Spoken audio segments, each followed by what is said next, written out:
Good morning बच्चों।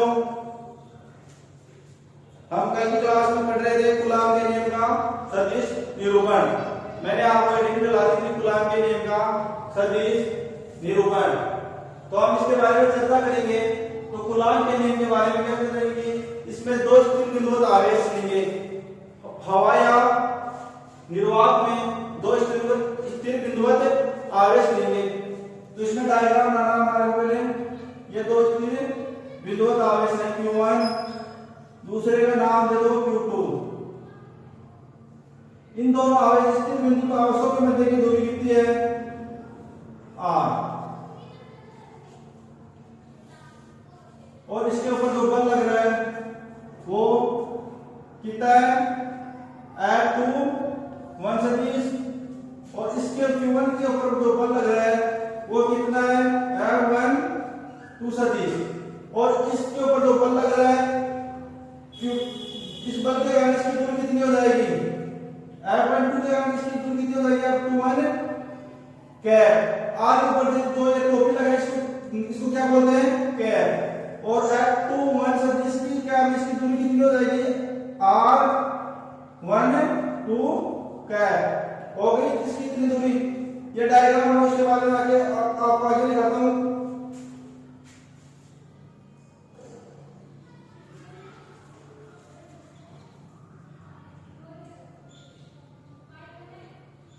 इसमें लिखो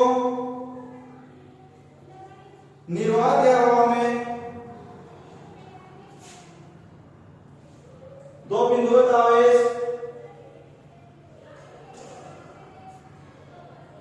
एक दूसरे से R दूरी पर स्थित है। R दूरी पर स्थित है दोनों। भाई आपने डायग्राम में वो बात लिखी है ना नीचे। अब इसमें क्या करेंगे आगे कि F21 सदिश के ऊपर जो बल लग रहा है, सॉरी Q2 के ऊपर जो बल लग रहा है F21 सदिश, इसका मान कितना होगा, ये बल कितना लगेगा, तो कितना हो जाएगा ये बल, F21 सदिश equal to 1/4 pi epsilon 0 Q1 Q2 upon R square.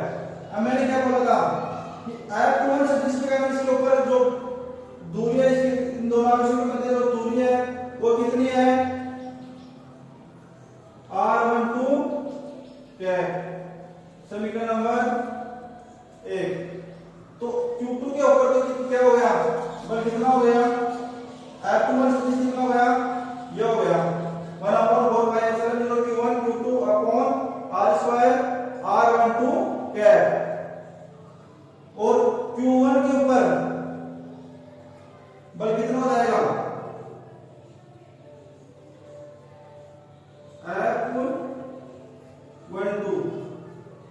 Equal to 1/4 pi epsilon 0 Q1 Q2 upon R square. अब मैंने F21 बल के कारण इसकी इन दोनों के मध्य की दूरी कितनी बताई थी, R21 कैप। R21 कैप इसे प्रदर्शित कर दीजिए, जिससे अलग अलग इन दोनों की दोनों बलों के लिए अलग अलग दूरी हो जाएगी कि दोनों के लिए सेम होगी दूरी R दर्शाएंगे। तो फिर इसके अंदर पता नहीं चल पाएगा हमारे को, इसके कारण तो हम इसको R12 से दर्शा दिया, एक और एक को R21 से दर्शा दिया। ये समीकरण नंबर 2। उतारो दोनों।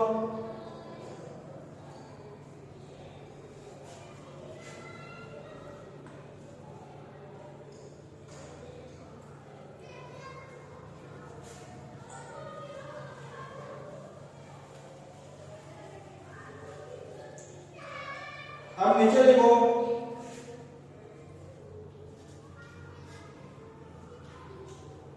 जहां ये बल कौन सा बल, किस कौन से आवेश के ऊपर, कौन से आवेश के कारण कौन से आवेश के ऊपर बल लग रहा है। देखो जहां F21 सदिश इक्वल टू F21 सदिश इक्वल टू आवेश Q2 पर, आवेश Q2 था यहाँ पर था Q1, आवेश Q2 पर Q1 के कारण, आवेश Q2 पर Q1 के कारण लगने वाला बल। अब इसके नीचे लिखो F12 सदिश इक्वल टू, इसमें क्या हो जाएगा उल्टा, इसके अंदर तो क्या लिखा था आवेश Q2 पर Q1 के कारण लगने वाला बल, इसमें हो जाएगा आवेश Q1 पर Q2 के कारण लगने वाला बल।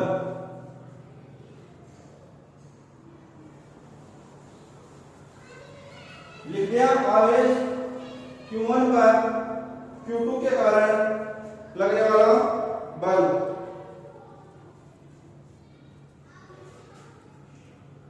नीचे लिखो R12 के इक्वल टू एकांक वेक्टर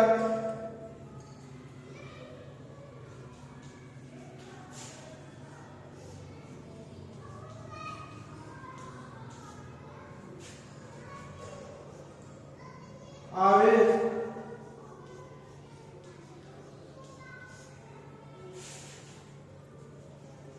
Q1 पर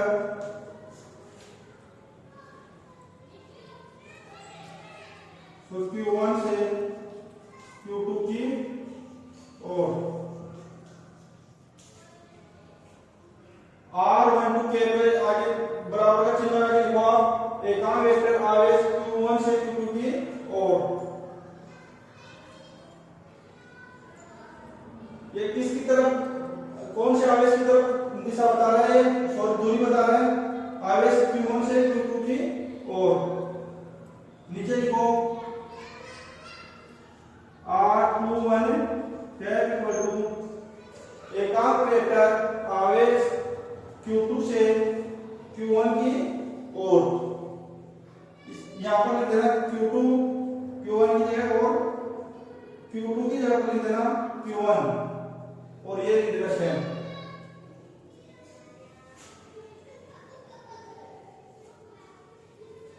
उठा लिया।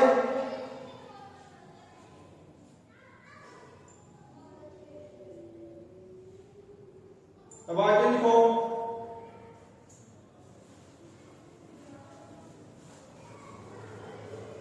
दोनों बल परिणाम में समान तथा दिशा में विपरीत, दोनों बल परिणाम में समान तथा दिशा में विपरीत होते हैं। परिणाम में समान किस प्रकार से होंगे, F21 सदिश इक्वल टू परिणाम होता है तो जब इस बल के दोनों तरफ इस प्रकार का चिन्ह लगाते हैं, ये किसको दर्शाता है, परिणाम को, इक्वल टू F12 सदिश। ये चिन्ह किसको दर्शा रहा है, इसके परिणाम को, इस बल के परिणाम को दर्शा रहा है। तो लिखो दोनों बल परिणाम में समान तथा दिशा में विपरीत होते हैं, दिशा में विपरीत होते हैं।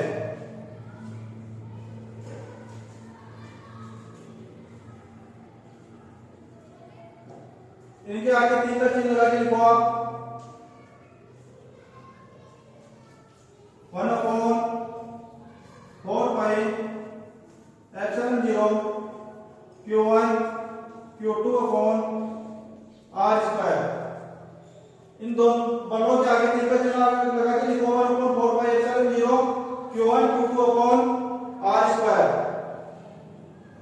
हो गया दोनों बल परिणाम में समान दिशा में विपरीत।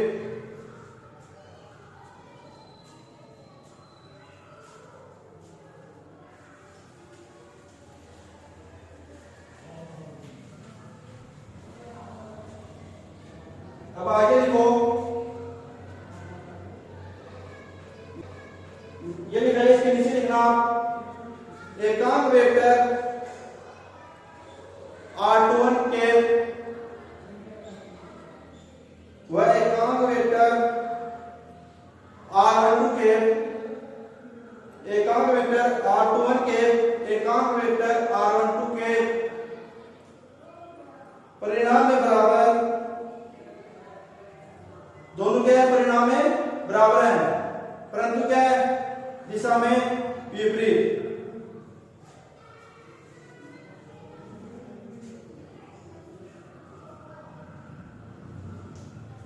दिशा में विपरीत है। इसके नीचे दो एकांक vector r21 cap equal to एकांक वेक्टर माइनस r12 कैप।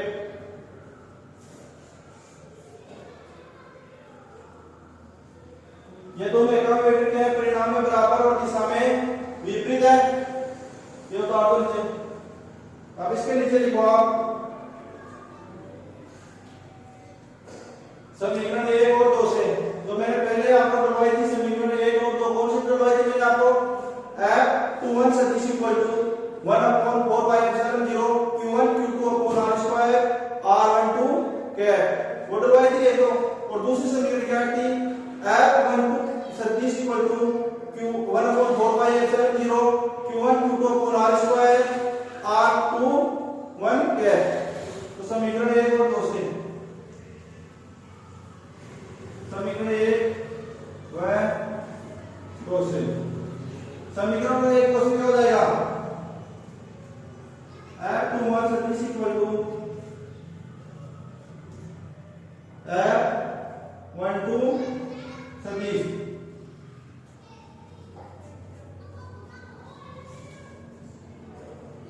परिणाम में तो समान होते हैं और दिशा में विपरीत होते हैं।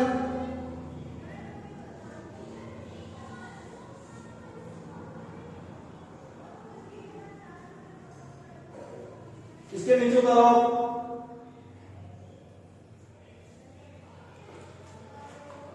दोनों का परिणाम में समान होते हैं, दोनों का परिणाम में समान होते हैं परंतु दिशा में विपरीत होते हैं। तालिया या क्या हो गया, कूलाम के नियम का सदिश निरूपण।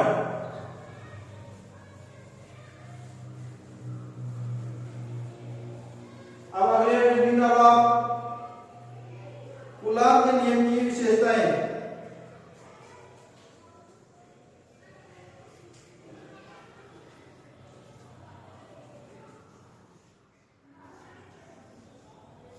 कूलाम के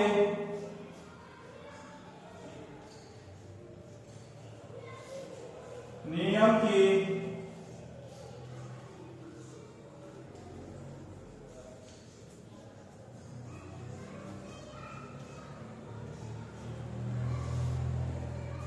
विशेषताएं। कूलाम के नियम की विशेषता में कुछ नहीं बता रहा, कूलाम के नियम के बारे में, कूलाम के जो नियम पढ़ा उसके बारे में हमारे उसके कुछ पॉइंट है, 2-3 पॉइंट है, वो लिख लो। पहला पॉइंट होगा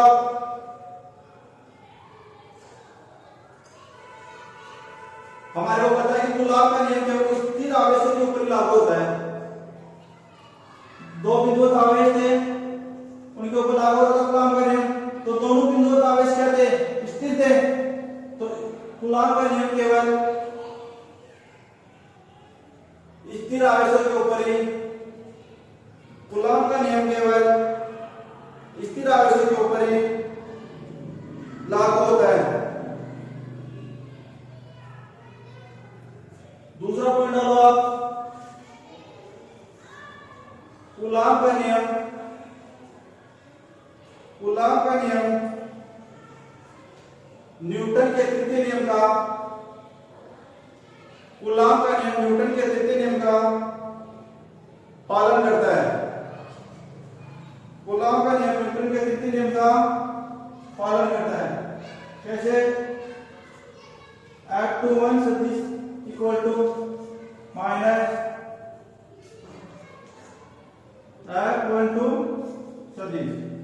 ये नीचे लिख लो। तीसरा पॉइंट डालो आप,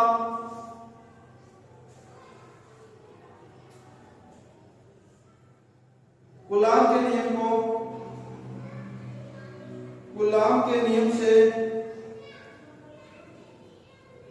कूलाम के नियम से प्राप्त बल केंद्रीय बल होता है। कूलाम के नियम से प्राप्त बल केंद्रीय बल होता है। चौथा पॉइंट होगा,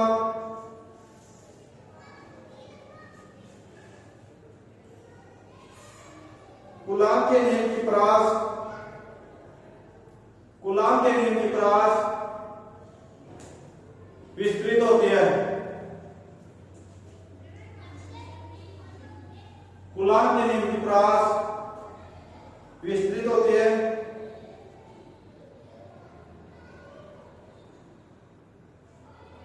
यह बहुत बड़ी दूरी से,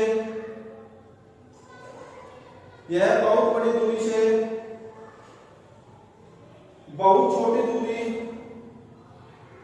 यह बहुत बड़ी दूरी से बहुत छोटी दूरी तक के लिए सत्य होती है।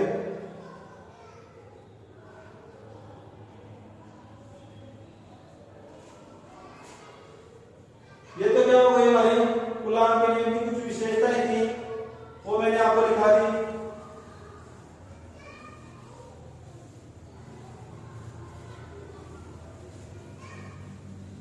तो ये तो आपका क्या हो गया, कूलाम का नियम कंप्लीट। अब अगला पॉइंट होगा स्थिर विद्युत बल,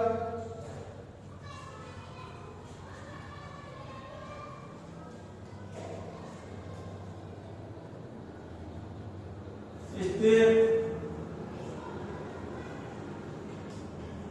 विद्युत बल व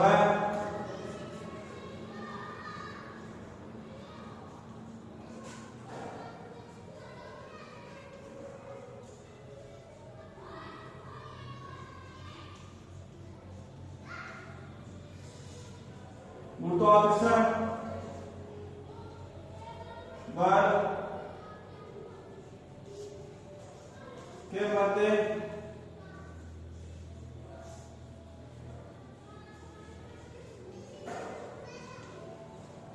समानताएं,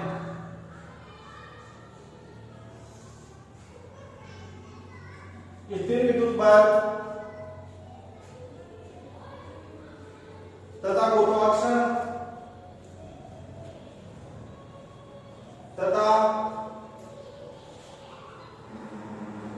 गुरुत्वाकर्षण बल,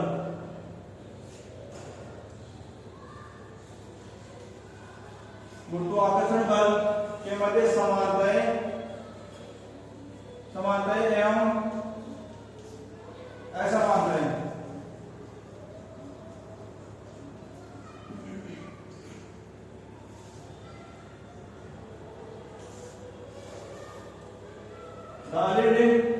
विद्युत स्थिर विद्युत बल व गुरुत्वाकर्षण बल के मध्य समानताएं असमानताएं।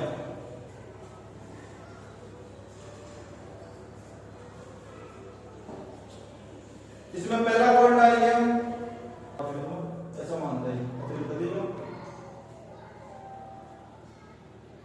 तो पहला पॉइंट है वो समानताएं। पहले समानता लिख लेते हैं, उसके बाद में असमानता लगा देता हूं। पहले डालो समानताएं।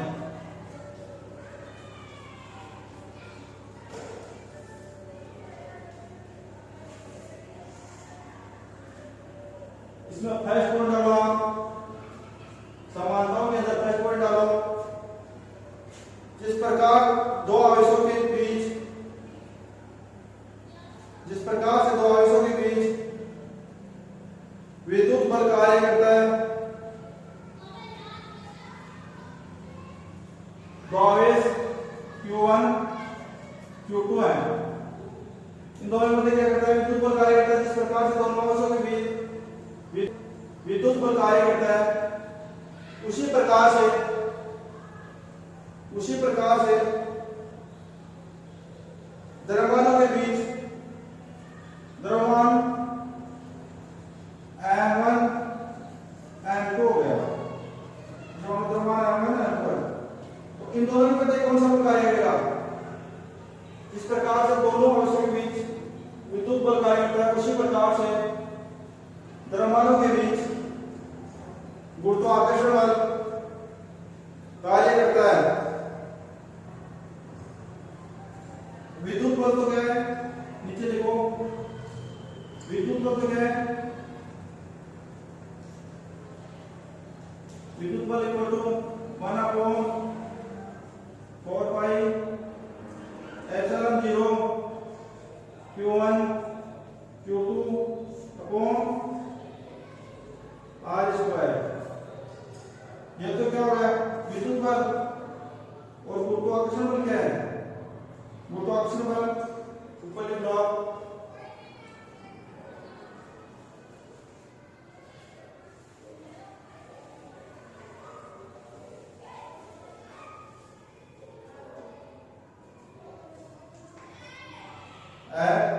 यहां पे लिख देना गुरुत्वाकर्षण बल इक्वल टू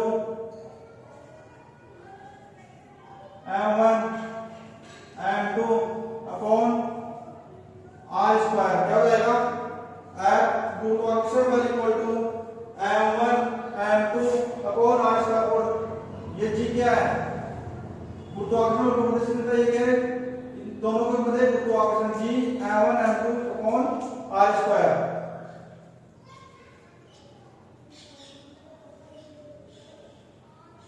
अगला पॉइंट डालो, सेकंड पॉइंट समानताओं में।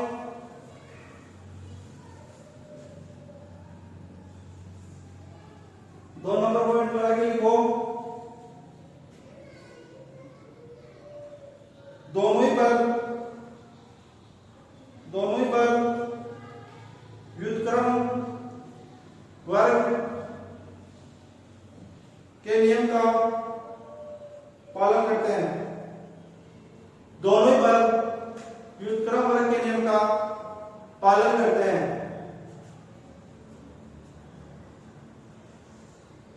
थर्ड पॉइंट डाला समानताओं के तरफ। थर्ड पॉइंट,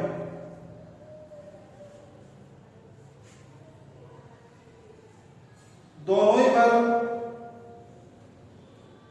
बल निर्वात में, दोनों ही बल विद्युत बल और गुरुत्वाकर्षण बल निर्वात में सक्रिय होते हैं। तो थर्ड पॉइंट, दोनों ही बल निर्वात में सक्रिय होते हैं। ये तो क्या हो गई इनकी समानताएं। आप क्या लिखेंगे? समानताएं।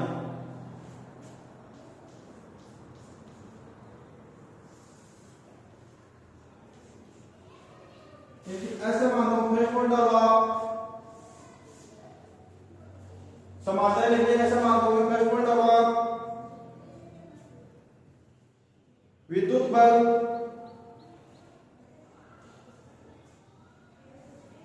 आवेशों के मध्य, विद्युत बल आवेशों के मध्य, दोनों आवेश Q1 Q2 के मध्य माध्यम पर कोई भी आवेश हो सकता है। Q1 Q2 मान लो, Q3 Q4, दोनों आवेशों के मध्य माध्यम पर निर्भर करता है। हमने पहले पढ़ा था माध्यम पर निर्भर करता है विद्युत बल पर, निर्वात या हवा में पढ़ा था हमने, और फिर माध्यम लिया था, कांच लिया था, तो माध्यम के ऊपर निर्भर करता है विद्युत बल। और गुरुत्वाकर्षण बल क्या करता है? जबकि गुरुत्वाकर्षण बल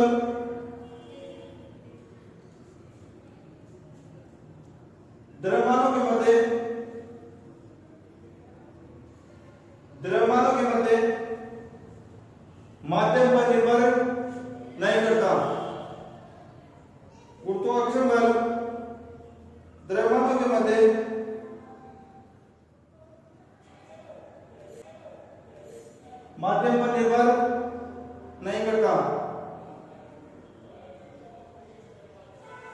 पॉइंट होगा, ऐसा मानता हूं मैं। सेकंड पॉइंट, गुरुत्वाकर्षण बल, गुरुत्वाकर्षण बल सदैव आकर्षण बल होता है। गुरुत्वाकर्षण बल सदैव आकर्षण बल होता है, जबकि विद्युत बल आकर्षण तथा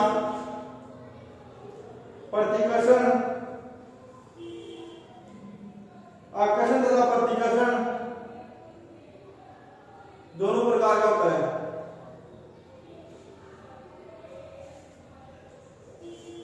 ऐसा मान लो थर्ड पॉइंट,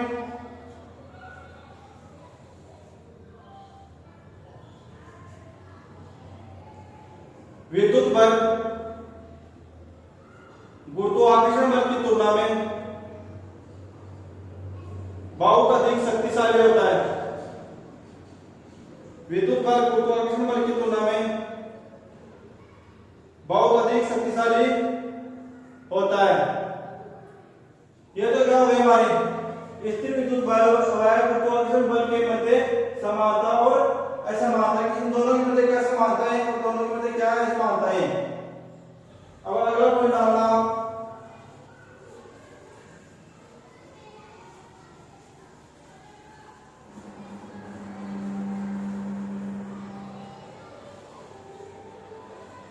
अध्यारोपण का सिद्धांत। आपको यहां से एग्जाम में पूछ सकता है, अध्यारोपण के सिद्धांत को समझाओ।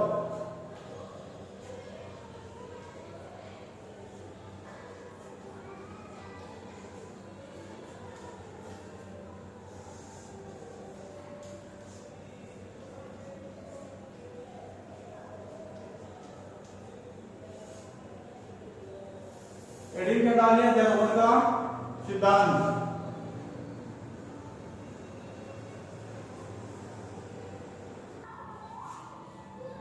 अध्यारोपण का सिद्धांत में हमने चीजें बांटे। अध्यारोपण का सिद्धांत किसी निकाय में उपस्थित एक से अधिक आवेशों के ऊपर लागू होता है। किसी निकाय के अंदर, जैसे कोई निकाय है, एक से अधिक कोई आवेश हो, जैसे Q1, Q2, Q3, Q4, एक से अधिक आवेश है, इसके ऊपर यदि किसी निकाय में एक से अधिक आवेश हो तो क्या होता है, अध्यारोपण का सिद्धांत कहलाता है। तो इसमें लिखो आप पहले अध्यारोपण के सिद्धांत में लिखना, जब एक निकाय में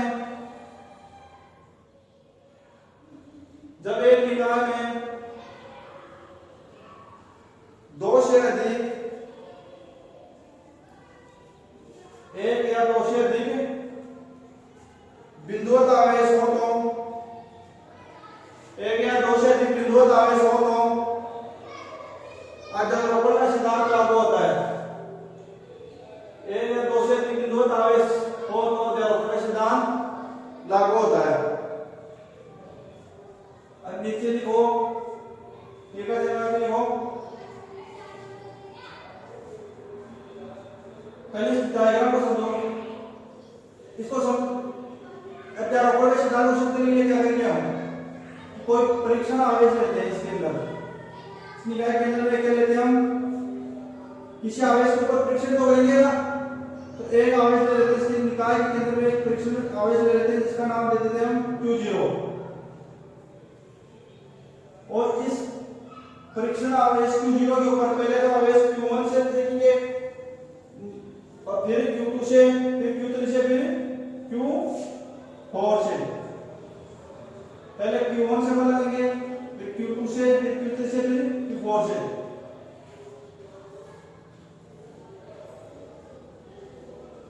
तो आवेश Q1 और परीक्षण आवेश Q0 के मध्य की दूरी कितनी है, मान लेते हैं R1।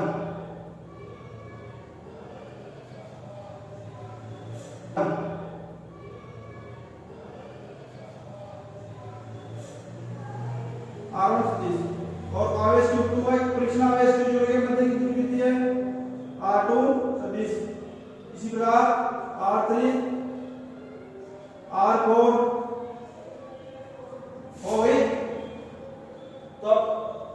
डायग्राम से पहले लिखो आप, जो मैंने आपको यहाँ पर बताया कि परीक्षण आवेश Q0 लेंगे, उसके ऊपर पहले Q1 आवेश है, फिर Q2 से, फिर Q3 से, फिर Q4 से, चारों आवेशों से इसके ऊपर क्या बल लगाएंगे हम। तो लिखो किसी परीक्षण आवेश Q0 पर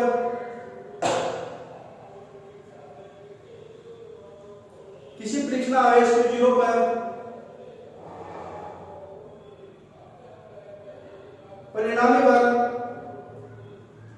किसी परीक्षण आवेश Q0 पर परिणामी बल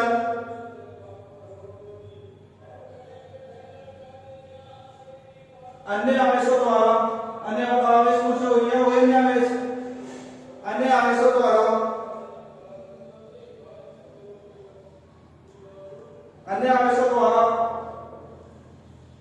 उस पर पृथक रूप से पहले Q1 का लगाएंगे, फिर Q2 का, फिर Q3 का, फिर Q4 का, पृथक रूप से आरोपित करते हैं।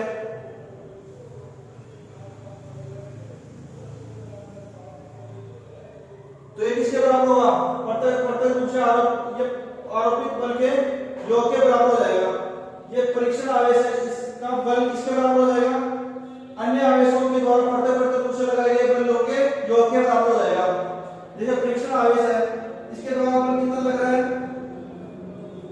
F1 सदिश, तो क्या हो जाएगा फिर, परीक्षण आवेश Q0 को लगने वाला बल अन्य आवेशों द्वारा पृथक रूप से लगाए गए बलों के योग के बराबर हो जाएगा।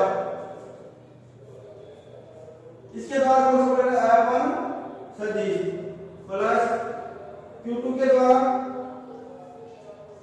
F2 सदिश प्लस Q3 के द्वारा F3 सदिश प्लस Q4 के द्वारा F4 सदिश डैश एन तक Fn सदिश। तो किसके बराबर होता है, अन्य आवेशों के द्वारा लगाए गए बल के योग के बराबर होता है। तो इसको लिखो पृथक रूप से आरोपित बलों के सदिश योग के बराबर होता है। यही अध्यारोपण का सिद्धांत है।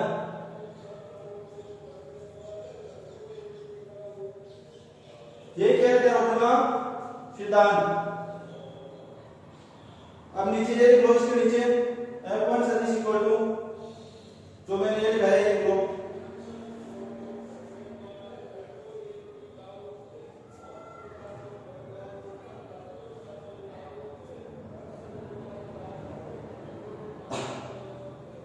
अब डायग्राम बना लेना है।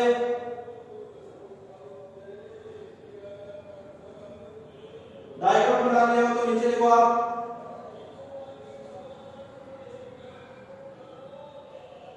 माना एक निकाय में n बिंदुवत आवेश है। हमने ये चार आवेश को समझने के लिए लिया है, और आवेश कितने n तक हो सकते, कितने हो सकते इसके अंदर। माना एक निकाय में n बिंदुवत आवेश है,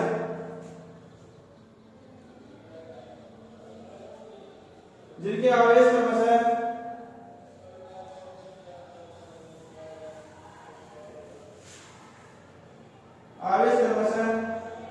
Q1 Q2 Q3 delta Q1 n तक हो सकते हैं। कितने, Q1 Q2 Q3 delta Q1। वाक्य लिखो,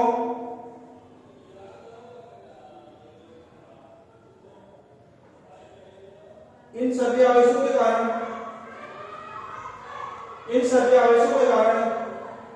परीक्षण आवेश Q0 पर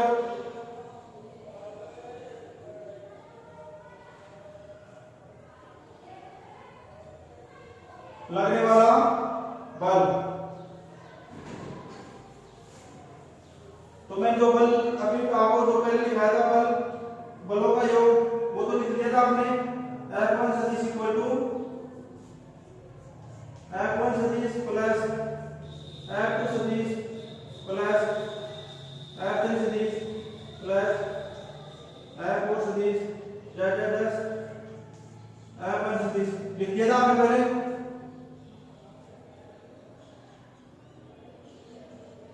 एक मिनट डायग्राम को छोटा बना रहा हूँ साइड में जिससे डेरिवेशन आ जाए।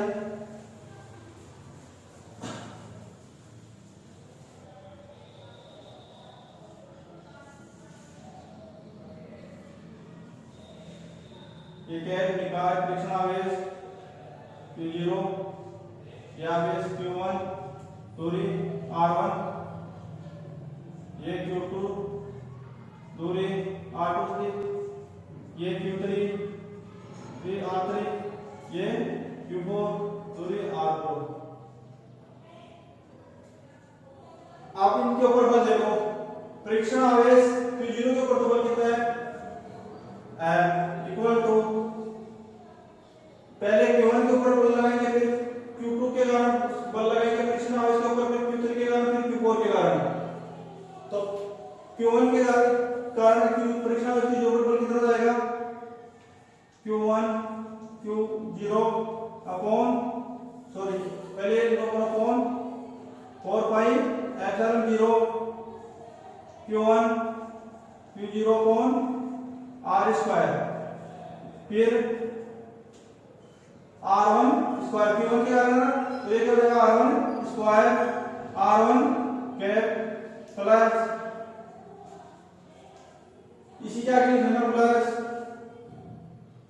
Q2 के कारण फ्रिक्शन आवेश की जरूरत क्या हो जाएगा 1 upon 4 pi epsilon 0 Q2 friction आवेश की 0 अपॉन दूरी R2 square R2 cap plus 1 upon 4 pi epsilon 0 Q3 के कारण पर Q3 फ्रिक्शन आवेश Q0 अपॉन दूरी R3 square R3 cap plus dash dash Q3 के डायरेक्शन पर जाएगी आपकी dash dash 1 upon 4 pi epsilon 0 friction आवेश तो क्या है Q0 और आवेश कितना हो जाएगा Q1 तक upon Rn square Rn cap इतना होता है। आप इसमें से क्या कॉमन आ रहा है सभी में से 1 अपॉन 4 पाई एप्सिलॉन 0 इसमें भी है 1 अपॉन 4 पाई एप्सिलॉन 0 इसमें भी है और इसमें भी है और यहाँ पर भी है। एक तो आ रहा है 1 अपॉन 4 पाई एप्सिलॉन 0 और एक क्या है फ्रिक्शन आवेश Q0 सारों में फ्रिक्शन आवेश Q0 तो ये कॉमन लेते हैं आगे लेते हैं इसको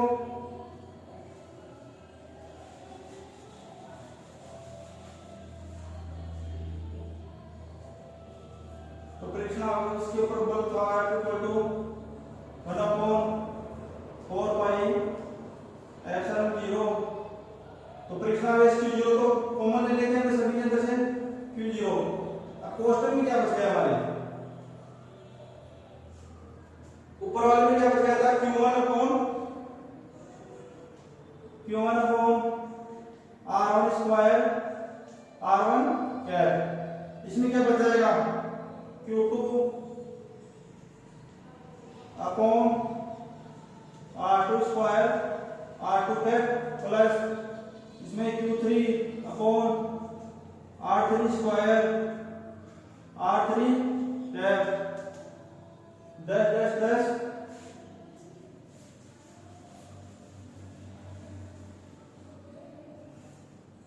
क्या बच जाएगा इसमें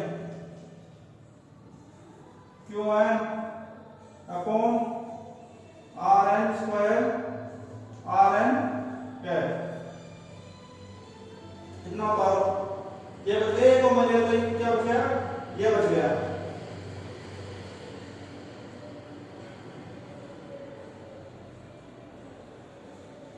अब नीचे देखो तो इससे परिणाम क्या आएगा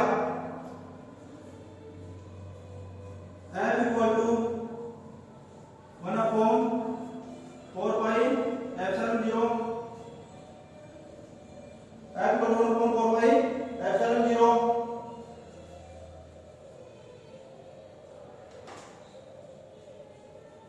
इसको किससे दर्शा देंगे, इनके सारे सबके योग को किससे दर्शा देंगे, समीशन से। योग को किससे दर्शाते हैं, समीशन से दर्शाते हैं। तो योग क्या हो जाएगा, समीशन आवेश कितने हैं, एन,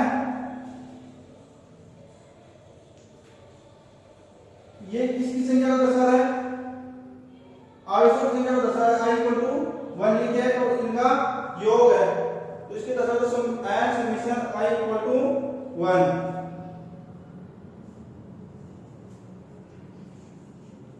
QI, ये QI किसको दर्शा रहा है, आवेशों की संख्या को। ये i इक्वल टू यहाँ पर क्या लेगा हमने 1, तो यहाँ पर i इक्वल टू 1 लिखेंगे तो ये कौन सा आवेश हो जाएगा, Q1 आवेश। यदि i इक्वल टू 2 लिखेंगे यहाँ पर तो कौन सा आवेश हो जाएगा, Q2 आवेश। और 3 लिखेंगे तो कौन सा आवेश हो जाएगा, Q3 आवेश। और इसमें क्या लेंगे, दूरी कितनी हो जाएगी, ri स्क्वायर, i का मान कितना लेंगे, अगर 1 लेते हैं तो आवेश तो Q1 और दूरी r1 स्क्वायर हो जाएगी। ये आपका क्या गया, अध्यारोपण का सिद्धांत। उतार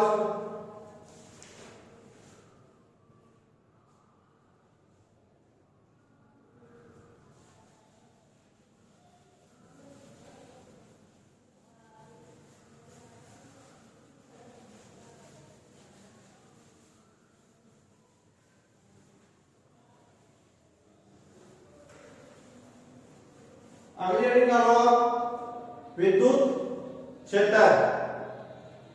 अब किसके बारे में चर्चा करेंगे हम, विद्युत क्षेत्र।